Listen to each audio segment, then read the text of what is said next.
नमस्कार मित्रांनो, तर राज्यातील थंडीही वाढलेली आहे आणि जाणून घेऊयात आता कोणत्या जिल्ह्यामध्ये जोरदार थंडी पडणार आहे. गेल्या काही दिवसांपासून राज्यातील तापमानात मोठ्या प्रमाणात घट झाली. त्यामुळे संपूर्ण महाराष्ट्र गारठला.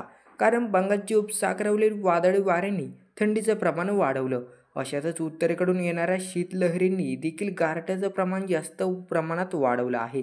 दरम्यान आता हवामान विभागाने राज्यात थंडीचा येलो अलर्ट दिला आहे. नाशिक जिल्ह्यातील निफाडमध्ये सर्वाधिक पारा घसरला आहे. त्यामुळे या परिसरात निचांकी तापमानाची नोंद झाली. यावेळी निफाडमध्ये 6 अंशापर्यंत तापमान गेलं होतं. तसेच राज्यातील महाबळेश्वर आणि इतर थंडीच्या ठिकाणांपेक्षा काही भागात थंडीचा कडाका जास्त प्रमाणात जाणवत आहे. त्यामुळे राज्यात काही दिवस अजून थंडीची लाट ही कायम राहणार आहे. पुण्यात देखील थंडीचा कडाका वाढला आहे. त्यामुळे पुण्याचे तापमान 9.9 अंशावर गेले आहे. अशातच गेल्या 2 ते 3 दिवसापासून राज्यभरात थंडीचा जोर वाढला. यंदाच्या हंगामात पहिल्यांदाच 10 अंश सेल्सिअसपेक्षा कमी तापमानाची नोंद झाली आहे. बंगालच्या उपसागरात चक्रीवादळ निर्माण झाल्याने त्याचा परिणाम हा महाराष्ट्र राज्यावर दिसून येत आहे. आता आलेले फिंगल चक्रीवादळ वर्षातील तिसरे चक्रीवादळ आहे.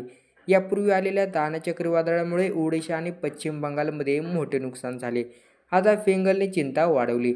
यामुळे देशातील दक्षिण भागात थंडीत पाऊस सुरू झाला आहे.